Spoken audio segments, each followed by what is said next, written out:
Welcome to a new edition of the Neon Jazz interview series with Boston-based jazz saxophonist Nicholas Brust. He talked about his new 2023 CD called Daybreak and a life in music. Heralded as a premier saxophonist of his generation, he has established his voice in the world of modern instrumental music. He has found his niche as a bandleader and composer, taking advantage of the numerous textures and combinations available in small group improvised music. While Nicholas has performed with numerous highly acclaimed musicians, he also makes a priority of working with up-and-coming talent. We get into all of this and so much more. Enjoy the interview. Well, hey, man, thank you for taking some time out. I appreciate it. And before we get into the new album, I want to know how you survived COVID. The last couple of years was really hard on the jazz community. So how did you survive it, and how did it change the way that you approach things now? Yeah, that's a great question. Let's see. Well, for me, obviously COVID really hit us all hard, and I know I certainly didn't play any gigs for years. Let me see.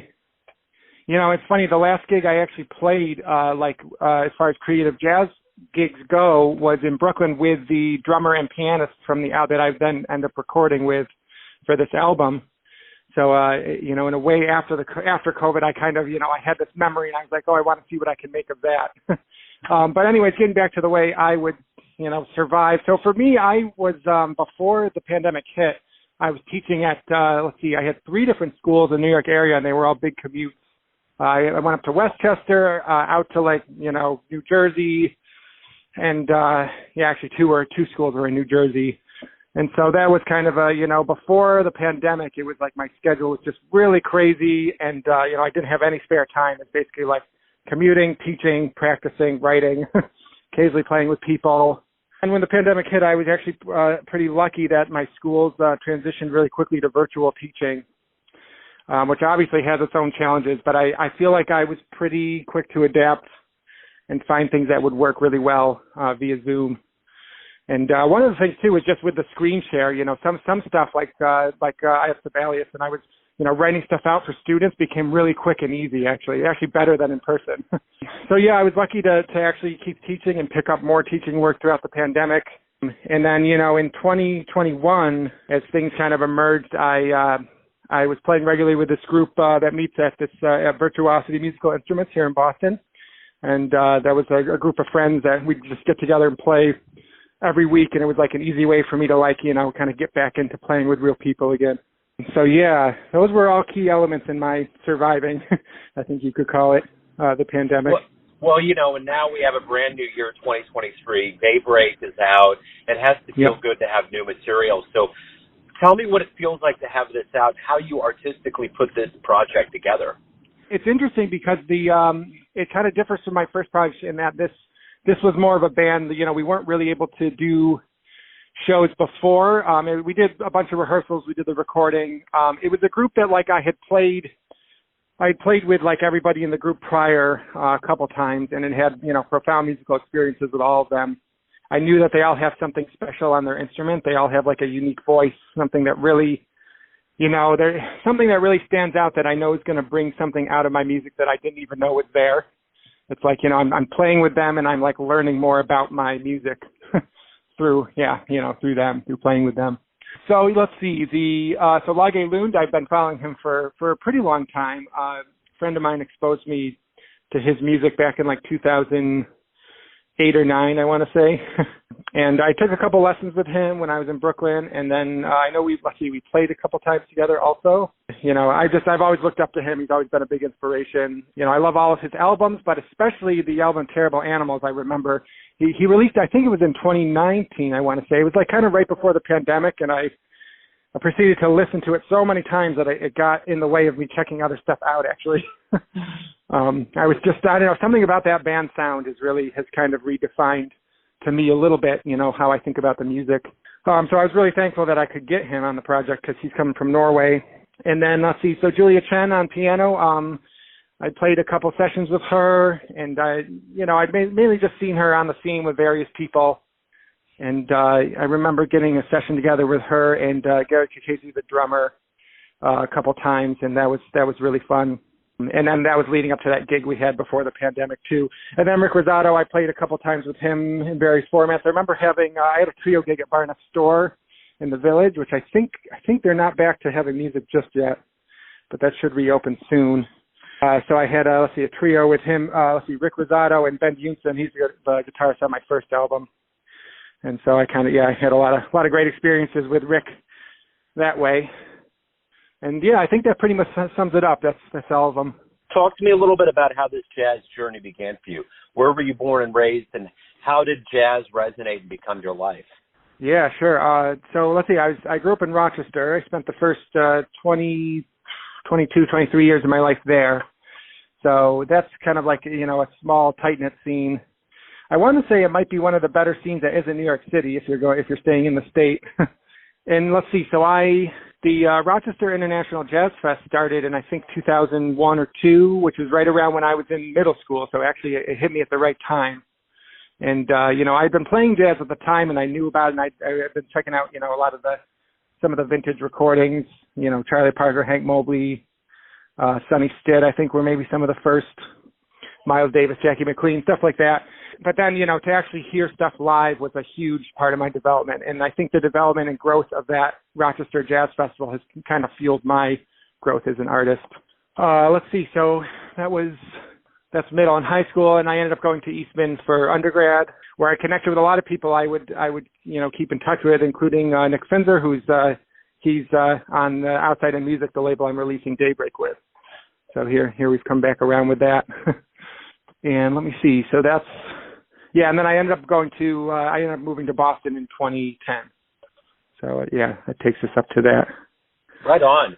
So talk to me a little bit about, what is it that you look forward to the most of being a professional musician? There's so many elements to go into it. You're teaching, you're performing, you're recording, but what is it every day that motivates you to do what you do, to wake up and get into it? Well, I love to create. I just love to, when I'm usually feeling my best when I'm writing a lot, and and maybe trying to be freely create without judging myself too hard, which is always a hard line to find. And just taking all the experiences I've had. So I was in New York for 8 years before moving to Boston during the pandemic, and I think all that experience just playing with different people and just seeing how various bands work together has kind of fueled my composition, because it's like I'm always writing these tunes that are kind of like they're really built for either certain people or just for bringing out different voices in the band and that kind of thing. And I think that that experience has really forever changed the way I'm writing, the way I'm composing. Yeah, I guess I also embrace, the challenge of kind of, growing and evolving as a musician. Even just things like the vocabulary I'm practicing, changes as I can kind of go back and listen to recordings, throughout the years. And it's like, the likelihood of me playing a certain line, it usually has like its peak. And then after that, it doesn't happen as much, and some new material, takes over. And then, I'm always trying to learn, new tunes and new repertoire. I think I'm a fairly slow, deliberate learner of that stuff, but I always find, learning a new tune that can affect the way I compose, or even just, bring new understanding to the same material. So, you also get the chance to play with, veteran and esteemed players in the world of jazz. What do you take from those players that have been around longer than you? How do you translate that to the students that you teach? What do you get from that and give back? Well, I think, a lot of the more experienced players I've been fortunate to play with, in addition to having this thing where I'm thinking about there's like a Monk quotation where, he says the person who's the most genius is the person who sounds like the most like themselves, something like that. So it's like, this, it's hard to put a finger on what it is. It's just like, from the very first note, it's like I can tell it's them. And then also layered on top of that is this sort of like making more out of less. I find that that's pretty strongly correlated to experience. And so that, that allows, like, if you're playing a full set of music with them, it's just like every tune is a little bit different. And I can certainly confirm that, like, I even like recording with more experienced players, it's like every take has something special about it. So, I'm always trying to, especially in this day and age, I'm always trying to get my students to sort of, I want them to understand the puzzle enough to You know, there's certain like things you have to get down to understand the language, but then also it's like always trying to find ways of you know, whether it's like leaving space or like phrasing or like ways to make the same line different every time you play it just a little bit. I think that's mostly it. And then just, you know, yeah, just always just, you know, keeping things focused in regards to like repertoire with the students of like, you know, what do we learn? Or like what can we learn to like get more, you know, skills in the music, and then also like what they want to learn too. Usually even like, you know, any song that they bring to my attention usually has enough material to get to the next, you know, level. Or if we like break it down and like add parts to it, it can, you know, fuel a whole, you know, a bunch of lessons really. Tell me why you love jazz. I love the freedom to create, and I love the sort of the daredevil approach to jazz, where it's like you're, you know, you've put in so much time in preparation and you have all these things you know work, but then in the moment you're actually, you know, you're being risky. You're almost like, you know, risking error to see if you can like get out of it with your team, with your group you're playing with, and then out of that you create, you know, something new. Tell me right now, you know, as far as like playing in front of crowds, is there a deeper level of appreciation now, especially with you releasing an album and having shows coming up? Do you sense that there's a deeper appreciation for live music? What is that feeling like right now? Yeah, well, let's see. I will certainly say that, like, more than ever, I appreciate live audiences. I do think there is a sense, you know, people are happy to get back out there and listen to music. You know, I think we're still coming back from the pandemic. I still feel like, I don't know, there's still another level, at least here in Boston, to be had.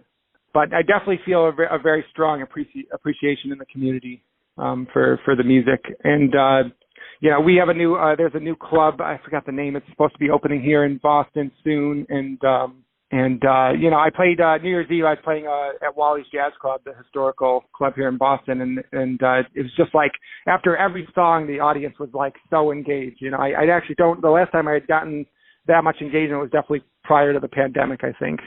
Everyone out there has a perception or an idea of you, your family, your friends, your fans, but ultimately you live your life. What's your perception of you? Who do you think you are? Jeez. I feel like I guess I feel like I'm at the middle of a lot of things right now. Like I'm, you know, sometimes I feel like as an artist, I'm trying to relate the history of the music to what's next. I mean, I have a lot of influences from Bird all the way through, like, you know, Pat Metheny and, you know, and even like, you know, some of like Robert Glasper, and some of the, you know, modern artists. So it's like I'm always trying, I feel like I'm in the middle of those things. And then also being in my mid-30s, I feel like I'm kind of a generational link of sorts. I mean, even in like the group, you know, Daybreak, it's probably, you know, the age of the band goes from about 25 to, I think, 45, somewhere around there. And that can be fun to have different generations in the same band. I feel like that's just the depth of experience is increased in that case, I think. So yeah, I feel like I'm kind of tying all these things together. I feel like I'm in the middle of several different things. So if anyone out there wants to pick up Daybreak, stream it, learn more about you and any live shows, where's the best place for them to go?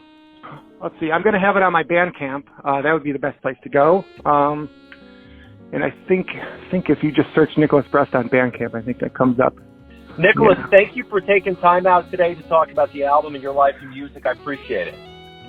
Yeah, thank you so much for having me. I appreciate your interest, and I wish you the best. Thanks for listening and tuning in to another Neon Jazz interview, where we give you a bit of insight into the finest players in Boston, Kansas City, and spots all over the world, giving fans all that jazz. Thanks to Nicholas for his time, energy, and cool. If you want to hear more interviews, go to Famous Interviews with Joe Domino on either iTunes or Spotify.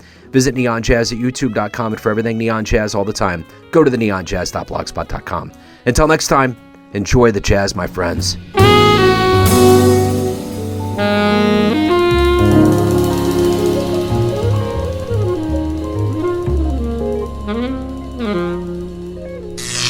Neon Jazz.